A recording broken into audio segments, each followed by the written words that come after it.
নমস্কার। আজ আমি তৈরি করব এই কুমড়ো সব কিছু সবজি দিয়ে, এই ডাল বাটা দিয়ে, বাটা শাক দিয়ে তরকারি। কড়াতে দিয়ে দিলাম তেল, অনেকটাই সবজি, তেল বেশিই দেব।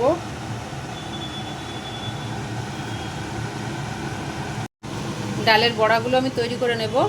তেল গরম হয়ে গেছে, এদিকে গ্যাসে আমি একটু ডালের বড়াগুলো তৈরি করে নিচ্ছি। এইভাবে তেল আমার গরম হয়ে গেছে, ছেড়ে দেবো সবজিগুলো।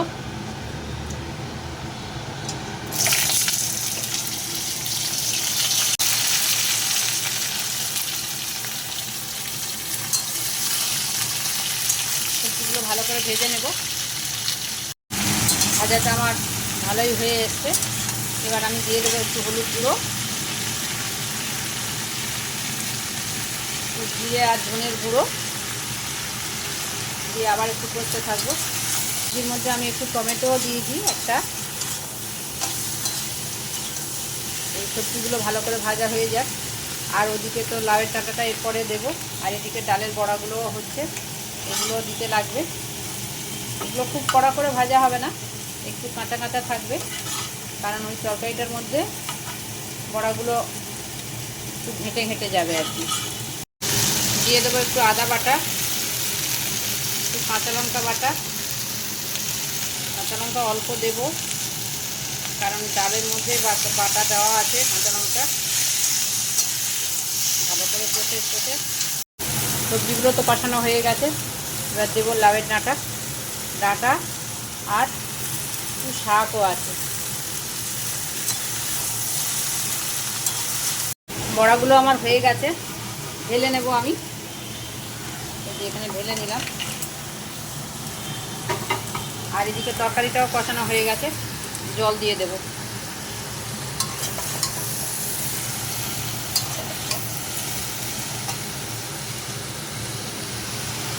দিয়ে দিলাম জল, অল্প জল দেব।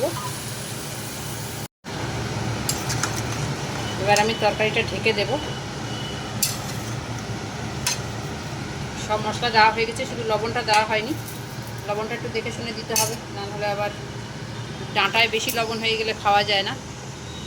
লবণটা আমি দিয়ে দিলাম, দিয়ে ঢেকে দেবো। আসলে আমি সবটাই দেখাতে পারি না, তার কারণ হলো আমি একা হাতে মোবাইলটা ধরে ভিডিও করি, তো তাই দিতে অসুবিধা হয়, তাই আমি এখন ঢেকে দিলাম। আর এদিকে কড়াইতে আমি কয়েকটা ডালের চাপ তৈরি করে নেব, বড়ার মতোই কিন্তু একটু বড় বড় চ্যাপটা চ্যাপটা। এগুলো এগুলো আরও অল্প ভাজবো। এগুলো এগুলো ভেঙে যাবে একদম ঝোলের মধ্যে, ধরতো না ওই ডাঁটার তরকারিটার মধ্যে। জাস্ট একটুখানি একেবারে কাঁচা দেবো, তাই এরকমভাবে দিলাম। হোক, এক পিঠ হলে আরেক পিঠ দিয়ে দেবো। চাপটা আমি এবার উল্টে দেব। ডালের চাপ বলি আমি এটাকে।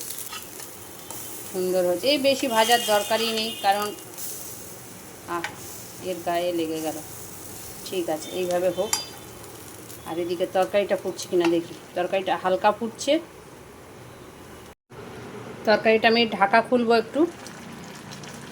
ঢাকা খুলেছি, একটু গ্যাসটা কম করে দিলাম, কারণ নাহলে আমার হাতে ভাপ লাগবে। আর এই যে একটু ডাল বাটা আছে, ওটা আমি এই যেখানে যেখানে ফুটছে ছোট ছোট ছোট ছোট করে বড়া করে দিয়ে দেবো। এইগুলো এই ভাপে ভাপে সিদ্ধ হবে আর গলে গলে যাবে। তরকারিটা দারুণ অপূর্ব হবে। আমি এর গায়ে হাত দেবো না, এরকমভাবে থাকবে এরা। আমি এইভাবেই ঢেকে দেবো। অল্প এই কাঁচা বড়া দিয়ে দিয়েছি বললাম। এবারে আমি তরকারিটা আবার ঢেকে দেবো, কারণ সবজিগুলো ভালো করে তো সিদ্ধ হবে। আর চাপগুলো তো এদিকে রেডি হয়ে আছে, আর একটু পরে এগুলো দেব। ঢাকাটা খুলে আমি দেখব, খুব সুন্দর হয়েছে। এই যে বড়িগুলো এরকম সুন্দর একটা নিয়েছে, ওর ভাপে ভাপে সিদ্ধ হয়ে গেছে। পরে যখন আমি তরকারিটা ঘাঁটবো তখন ওরা গলে যাবে। এখন আর আমি ওদের গায়ে হাত দেবো না, জাস্ট একটু সাইড থেকে করে দেবো সবজিগুলো। আর ওই যে 4টে চাপ তৈরি করে রেখেছিলাম, চাপ 4টেও দিয়ে দেবো। ওরাও ভেতরে নুন ঝাল ঢুকবে। আর বড়াগুলো দেবো আমি একদম লাস্টে। এই চাপটা পুরোটা এরকম কাঁচা দিলে ভালো হতো, কিন্তু এতটা কাঁচা দেব না, কারণ আমার এখন শরীর সব কিছু জিনিস পারমিট করে না। এই হয়তো সবাই ভাবছো যে এত তরকারি কেন দুটো মানুষের? না, আমাদের দুজনের না। তরকারি আমি কিছু দিদির বাড়িতে পাঠিয়ে দেবো, কারণ এই লাউয়ের ডাঁটা সব দিদির বাগান থেকে আনা। তো দিদি আমার হাতে এই তরকারিটা খেতে খুব ভালোবাসে, তাই আমি এই তরকারিটা তৈরি করে দিদির বাড়িতে খানিকটা ট্রান্সফার করবো।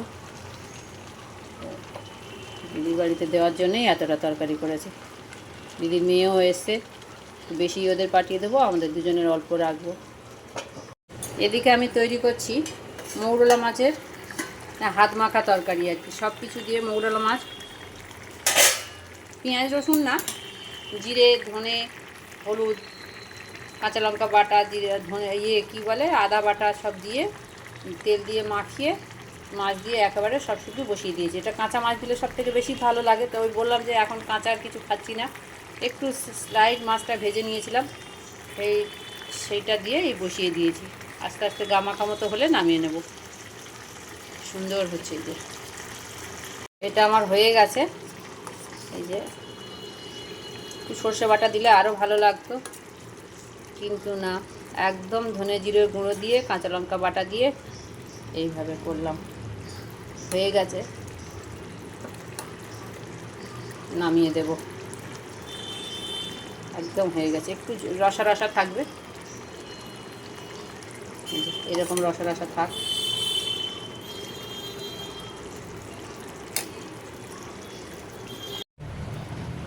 তরকারিটা খুলে দেখবো, আর একবার খুলে দেখেছিলাম, একটু ঘেঁটে দিয়েছি। সবজিগুলো প্রায় সিদ্ধ হয়ে এসছে, কিন্তু কুমড়োটা একটু ডিস্টার্ব করছে, তাই আমি একটু এবার ভালো করে একটু ঘাঁটাঘাঁটি করব।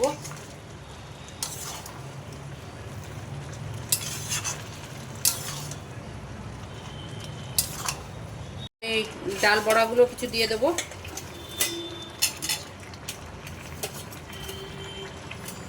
দিয়ে একটু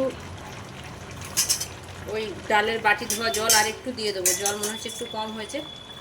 তো সব সবজি সিদ্ধ হয়ে এসছে, দিয়ে দিলাম। দিয়ে এবার আমি গ্যাসটা বাড়িয়ে একটু ঢেকে দেবো। একটু এই তরকারিটা একটু মিষ্টি মিষ্টি ভালো লাগে, কিন্তু মিষ্টি দিতে পারবো না, কারণ মিষ্টি আমি খাই না, আর দিদির হালকা একটু সুগার এসছে, তাই একটু ওই জন্যে আমার সাবধানতা অবলম্বন। মায়ের ছিল, দিদির এসে গেছে। তরকারিটা আবার ঢেকে দিলাম, গ্যাসটা একটু বাড়িয়ে দিলাম। তরকারিটা এরপরে আশা করি হয়ে যাবে সব ঠিকঠাক। ঢাকা খুলে দেখবো, তো দারুণ এসছে তরকারিটা, কিন্তু একটু মিষ্টি কম হবে, কিছু করার নেই, এইভাবেই খাবো আমরা। শরীর তো বাঁচিয়ে করতে হবে কাজ সব কিছু।